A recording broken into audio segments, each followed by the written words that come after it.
नमस्कार, आप देख रहे हैं इंडिया न्यूज स्पोर्ट्स। आपके साथ मैं अभिषेक पांडे और मेरे साथ मौजूद हैं मनोज जी। आज बात करेंगे जिस तरीके से इंग्लैंड में कोविड को लेकर तमाम पाबंदियां लगाई गई थी, कोरोना को लेकर तमाम पाबंदियां लगाई गई थी, लेकिन अब इंग्लैंड सरकार ने इन तमाम पाबंदियों को हटा दिया है और अब इंग्लैंड में कोई भी पाबंदी मौजूद नहीं है। अब वहीं दूसरी ओर अगर बात क्रिकेट को लेकर करें तो भारतीय टीम इस वक्त इंग्लैंड के दौरे पर है और आगामी महीने में भारतीय टीम जो है इंग्लैंड के साथ कड़ा मुकाबला भी करेगी, अब मैदान पर भी उतरेगी। तो वहीं बस क्रिकेट से जोड़कर और इस पूरी रिस्ट्रिक्शन को हटाने के बाद जोड़कर देखा जा रहा है कि अब जो फैंस हैं उनके लिए खुशखबरी है। लेकिन वहीं दूसरी ओर अगर बात करें तो एक तबका ये भी है जो इसको कह रहा है कि गलत फैसला है, क्योंकि सरकार ने जो फैसला लिया है वो गलत लिया है। क्योंकि अगर लोग स्टेडियम में पहुंचेंगे, खूब सारे लोग वहां पर पहुंचेंगे तो हो सकता है कि कोरोना फैले। ऐसे में मनोज जी हमारे साथ बरकरार है, उनसे जानते हैं उनकी क्या कुछ राय है। मनोज जी, जिस तरीके से फैसला लिया गया है सरकार की ओर से, तमाम रिस्ट्रिक्शन को हटा दिया गया है और अब पूरी कैपेसिटी के साथ एक तरीके से कह सकते हैं कि मैदान में दर्शक पहुंचेंगे, तो फैसला कितना सही कितना गलत? मैं तो पूरी तरह गलत मानता हूं जी। 1,28,000 लोगों की मौतें लगता है प्रधानमंत्री जो है वहां के भूल गए इस बात को। और उसके अलावा 50 लाख जो है केसेस आए हैं कोविड के,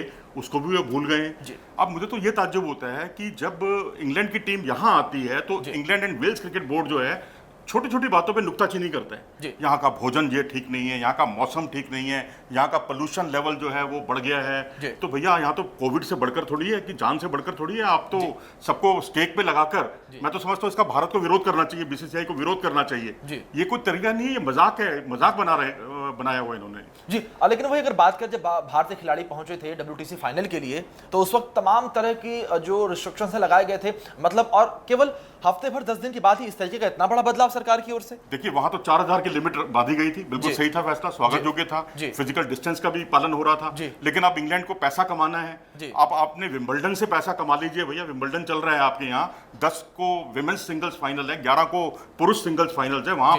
वहां भी आपने फील्ड ये सब रिस्ट्रिक्शंस हटा दी हैं। पूरा क्राउड होगा, पूरा भरा हुआ मैदान होगा। उसके अलावा पाकिस्तान और इंग्लैंड के बीच में जो मुकाबला होना है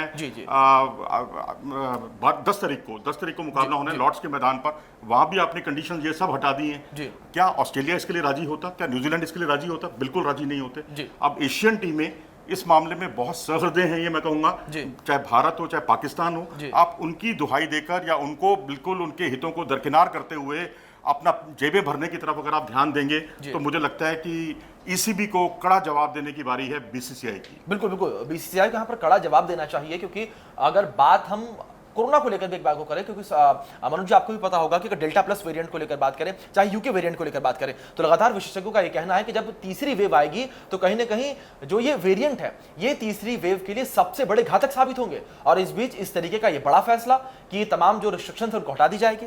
और यूरो कप देखिए, यूरो कप में तमाम देशों में 12 देशों में मुकाबले चल रहे हैं। इंग्लैंड ने रिस्ट्रिक्शंस वहां भी हटा दी है। वहां भी पूरे फुल जिसे कहते हैं दर्शकों के बीच में, ठीक है, आपकी टीम पहुंच गई है सेमीफाइनल में, तो इसका ये मतलब नहीं है कि कोविड खत्म हो गया और जो 50 लाख जो यहाँ पर कोविड के केसेस आए हैं वो अब दोबारा नहीं आएंगे।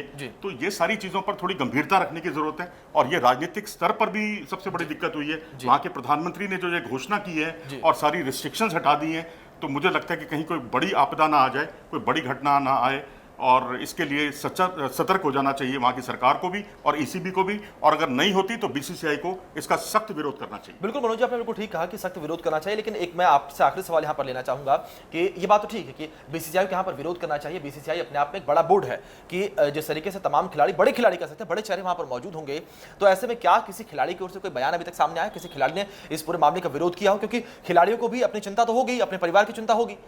देखिए खिलाड़ी अभी तक मौन है। खिलाड़ी खुद अक्सर हर मंच पर यही कहते हैं कि हमारा काम है खेलना, हम विवादों में नहीं पड़ते, हमारे लिए ऊपर एक संरक्षण है, हमारे ऊपर बोर्ड का। तो BCCI को अब चुप्पी तोड़ देनी चाहिए, क्योंकि जब भारत में छोटी छोटी बातों के लिए ECB जब राई का पहाड़ बना देता है तो ये तो बहुत गंभीर मामला है। बिल्कुल बिल्कुल बिल्कुल, मनोज जी ने बिल्कुल ठीक कहा है कि बहुत गंभीर ये मामला है और यहाँ पर BCCI को अपनी चुप्पी जो है समय रहते तोड़नी होगी। क्योंकि नहीं तो एक बड़ा प्रलय कह सकते हैं, प्रलय वर्ड बिल्कुल ठीक होगा, क्योंकि प्रलय आ सकता है। क्योंकि जिस तरीके से हमने दूसरी वेव पूरे विश्व में देखी थी, जिस तरीके से कहर बरपाया दूसरी वेव ने, तो कहीं तीसरी वेव या एक सुपर स्प्रेडर ये मैच न बन जाए। फिलहाल के लिए इस वीडियो में इतना ही। तमाम बड़ी अपडेट्स के लिए देखते रहिए इंडिया न्यूज स्पोर्ट्स और हमारे वीडियो को लाइक करना ना भूलें और चैनल को सब्सक्राइब जरूर करें। धन्यवाद।